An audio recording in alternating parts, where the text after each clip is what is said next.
રાધનપુર ખાતે મસાલી રોડ ઉપર આવેલ રામદેવ સોસાયટી ખાતે ભવ્ય શોભાયાત્રા યોજાઈ। પાટણ જિલ્લાના રાધનપુર ખાતે આવેલ મસાલી રોડ ઉપર રામદેવ સોસાયટી ખાતે હિન્દુ સમાજ દ્વારા વિશ્વ હિન્દુ પરિષદ, બજરંગ દળ, ભારતીય જનતા પાર્ટી અને અન્ય હિન્દુ સંગઠનો દ્વારા ભવ્ય શોભાયાત્રા કાઢવામાં આવી હતી। અયોધ્યા ખાતે ભગવાન શ્રી રામના મંદિરની ભવ્ય પ્રાણ પ્રતિષ્ઠા મહોત્સવ યોજાઈ રહ્યો છે, જેના ભાગરૂપે હર ઘર શ્રી રામની પૂજા તે દિવસે કરવામાં આવે તે મંદિરોમાં ભવ્ય ધામધૂમથી ઉજવણી કરવામાં આવે, શણગારવામાં આવે। અયોધ્યાથી આવેલા ચોખા મારફતે આમંત્રણ આપવા માટે ભવ્ય શોભાયાત્રા કાઢવામાં આવી હતી। મોટી સંખ્યાની અંદર ભાવિ ભક્તો જોડાયા હતા। આ શોભાયાત્રાની અંદર રાધનપુર વિધાનસભાના ધારાસભ્ય લવિંગજી સોલંકી, ભારતીય જનતા પાર્ટીના કાર્યકર્તાઓ અને સાધુ સંતો અને અન્ય મહાનુભાવો જોડાયા હતા। ભક્તિમય વાતાવરણ બન્યું હતું। જય શ્રી રામના નારાથી રાધનપુર વિસ્તારની અંદર અયોધ્યા જેવો માહોલ છવાયો। દરેક હિન્દુની અંદર ભવ્ય રામની મંદિર બન્યા બાદ પ્રાણ પ્રતિષ્ઠા અયોધ્યા ખાતે યોજાઈ રહી છે, તેને લઈને ઉત્સાહનો માહોલ જોવા મળી રહ્યો છે।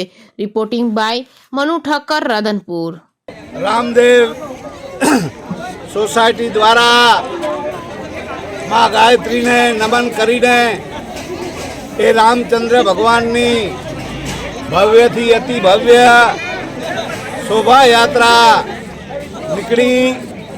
એ આપ બધા જાણો છો કે 500 વર્ષ પૂર્વની વાત આપણા રામલલાના આપણે બધા દર્શન કરવા લાલાયત હતા, પણ 500 વર્ષ થઈ ગયા।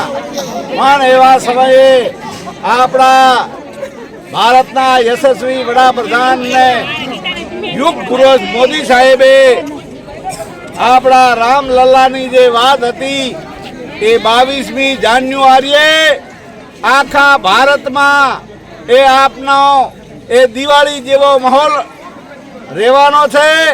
અને રામલલ્લા જેમ કે રામચંદ્ર ભગવાન જેમ 14 વર્ષ વેઠીને જ્યારે અયોધ્યા આવ્યા, એમ અયોધ્યાની વસ્તીએ 18 આલમે રામચંદ્ર ભગવાનને વધાવી લીધા। એવી રીતે આ રામદેવ સોસાયટીના લોકોને હું ખૂબ શુભકામના પાઠવું છું કે આપણા રામલલ્લાની શરૂઆત સૌ પ્રથમ આ રામદેવ સોસાયટીથી કરી છે।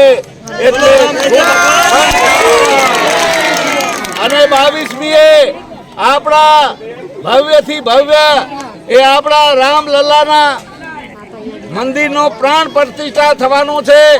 એ નિમિત્તે આપણા ઘરોમાં પણ એલડીવી ટીવી છે, એ મારફતે આપણે એ પ્રસારણ આપણે લાઈવ પ્રસારણ જોઈ શકશું અને આપણે ઘરે બેઠા રામલલ્લાના દર્શન કરીશું અને આપણા સમય પ્રમાણે આપણે અયોધ્યા પણ જઈશું। પણ અત્યારે મોદી સાહેબે થોડી ના પાડી છે કે કારણ કે ભીડમાં ખૂબ તકલીફ પડે, એટલે આપણી સગવડાએ આપણી સવલતાએ આપણે પણ અયોધ્યા જઈશું અને આપણા ઈષ્ટદેવ રામચંદ્ર ભગવાનના દર્શન કરશું।